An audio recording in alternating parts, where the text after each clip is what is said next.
Assalamualaikum warahmatullahi wabarakatuh. Perkenalkan, saya Anissa Asilah dengan NIM 21053052 dari Program Studi Pendidikan Ekonomi Fakultas Ekonomi Universitas Negeri Padang. Baiklah, pada kesempatan kali ini, saya akan membahas tugas pra-UTS mata kuliah Pengantar Ekonomi Mikro. Yang pertama yaitu mengenai pengertian konsep kebutuhan. Kebutuhan yaitu segala sesuatu yang diperlukan dan dibutuhkan manusia untuk mempertahankan hidup, serta memperoleh kesejahteraan dan kenyamanan, serta mencapai kemakmuran. Kebutuhan masyarakat ini merupakan barang dan jasa yang diciptakan dalam kegiatan memproduksi dalam suatu negara atau masyarakat dan akan dibeli oleh individu-individu yang menginginkannya, agar kebutuhan hidupnya tercukupi. Yang kedua yaitu pengertian konsep kelangkaan. Kelangkaan ini terjadi karena jumlah kebutuhan lebih banyak dari jumlah barang atau jasa yang tersedia.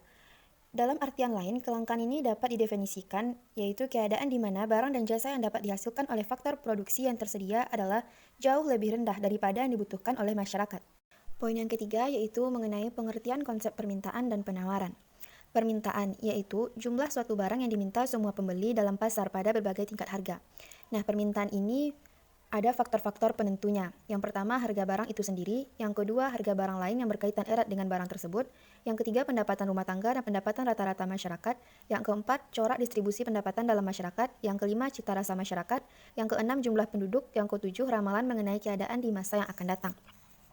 Adapun dalam kurva permintaan, dalam menganalisis permintaan perlu disadari perbedaan antara dua istilah yaitu permintaan dan jumlah barang yang diminta. Apabila ahli ekonomi mengatakan permintaan, yang dimaksud di situ ialah keseluruhan daripada kurva permintaan. Sedangkan jumlah barang yang diminta, maksudnya yaitu sebagai banyaknya permintaan pada suatu tingkat harga tertentu. Yang kedua, bagian penawaran. Penawaran ialah jumlah suatu barang yang disediakan oleh semua penjual dalam pasar pada berbagai tingkat harga. Adapun faktor-faktor penentu dalam penawaran. Yang pertama, harga barang itu sendiri. Yang kedua, harga barang-barang lain. Yang ketiga, biaya produksi. Yang keempat, tujuan-tujuan operasi perusahaan tersebut. Yang kelima, tingkat teknologi yang digunakan. Di dalam kurva penawaran, adapun bedanya antara penawaran dengan jumlah barang yang ditawarkan, seperti yang ada pada kurva permintaan tadi. Jadi penawaran di sini ialah keseluruhan kurva penawaran, sedangkan jumlah barang yang ditawarkan yaitu jumlah barang yang ditawarkan pada suatu tingkat harga tertentu. Poin selanjutnya mengenai pengertian konsep hukum permintaan dan hukum penawaran. Hukum permintaan di sini ialah suatu dalil atau rumusan yang menerangkan ciri hubungan antara tingkat harga dan kuantitas barang yang diminta.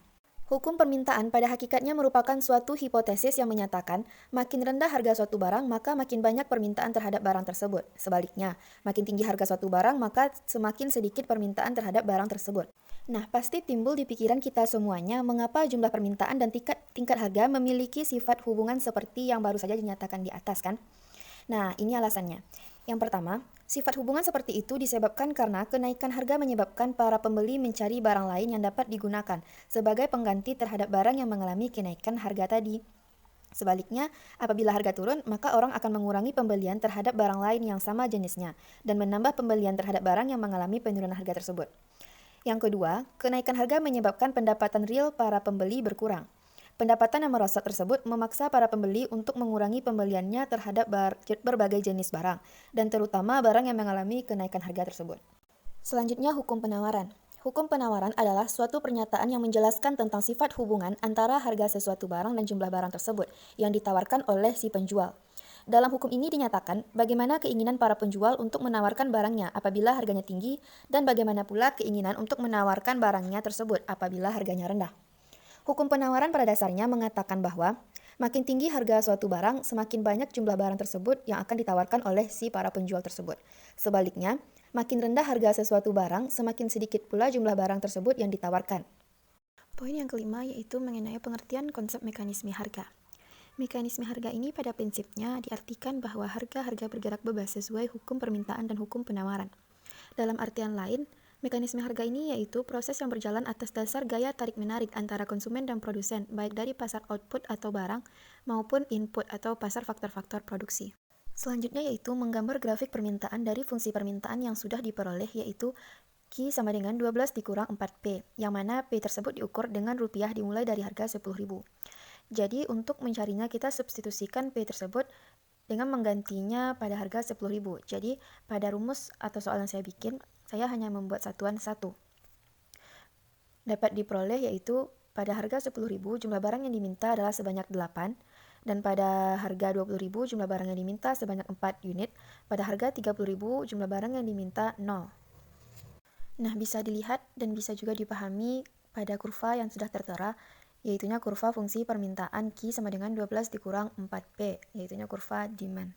Selanjutnya yaitu mengenai motif konsumen. Motif konsumen merupakan suatu dorongan untuk mengurangi atau menghabiskan nilai guna suatu barang atau jasa dalam tujuan untuk memenuhi kebutuhan hidupnya.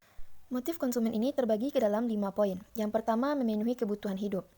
Maksudnya ialah di mana mereka memerlukan barang untuk melangsungkan kehidupan dan memenuhi sesuatu yang kurang dalam hidup mereka. Jadi, motif untuk mengkonsumsi atau menjadi konsumen adalah untuk menggunakan atau memakai barang-barang ekonomi. Dengan adanya motif untuk memenuhi kebutuhan, maka banyak orang yang akan menjadi konsumen yang akan menggunakan dan membutuhkan beragam kegiatan ekonomi dan barang ekonomi. Yang kedua, mencari kepuasan. Maksudnya, konsumen dapat merasakan dan mendapatkan kepuasan hidup. Jadi, mereka akan tetap menggunakan dan menjadi konsumen untuk sesuatu yang bisa memuaskan hasrat mereka. Misalnya, menggunakan baju yang mereka sukai, mendapatkan kendaraan baru, dan beragam jenis kebutuhan lainnya yang sifatnya akan memenuhi hasrat individu maupun kelompok. Yang ketiga, meningkatkan status sosial. Dengan menggunakan atau mengkonsumsi sesuatu yang berasal dari kegiatan ekonomi akan meningkatkan derajat atau status sosial seseorang. Misalnya saja, jika seseorang memiliki barang-barang mewah yang tidak dimiliki oleh orang-orang pada kebanyakan, atau di atas rata-rata, ini akan dinyatakan sebagai motif konsumen yang akan meningkatkan status sosial mereka. Yang keempat yaitu melangsungkan kehidupan. Nah, misalnya dengan mengkonsumsi makanan pokok di mana setiap orang memerlukan hal tersebut. Jika tidak menjadi konsumen dan menggunakan barang-barang ekonomi tersebut, maka secara tidak sengaja akan mempermudah menghentikan kelangsungan hidup seseorang, atau akan sangat kacau dan terganggu. Yang kelima, diterima di lingkungan tertentu. Misalnya, di sebuah daerah yang masih menjunjung tinggi adanya adat dan kepercayaan. Jadi, untuk menetap dan menjadi bagian dari mereka, terkadang mengharuskan seseorang memiliki dan menggunakan beragam benda dan barang tertentu.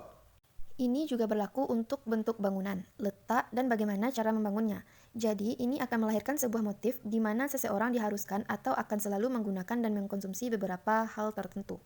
Nah, kemudian timbullah pertanyaan, bagaimana konsumen tersebut memaksimalkan tujuannya?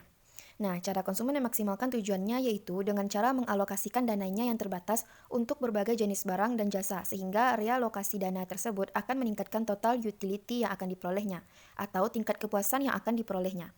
Jadi, di saat konsumen membelanjakan semua dana yang dimilikinya, maka tingkat kepuasan maksimum akan dicapainya. Kemudian, apa saja kendala mereka dalam memaksimalkan tujuannya? Nah, kendala konsumen dalam memaksimalkan tujuannya ada 2 poin. Yang pertama, salah dalam memilih mutu produk. Nah, jika pemilihan mutu produk tersebut salah, maka konsumen tidak akan mencapai tujuannya, yaitu untuk mencapai kepuasan, karena produk yang dipilihnya tidak sesuai dengan keinginannya. Yang kedua, penetapan harga. Jika harga produk terlalu tinggi atau mahal atau susah untuk konsumen menjangkaunya, maka itu tidak akan memaksimalkan tujuan oleh konsumen, karena konsumen akan lebih mencari mana produk yang harganya lebih terjangkau.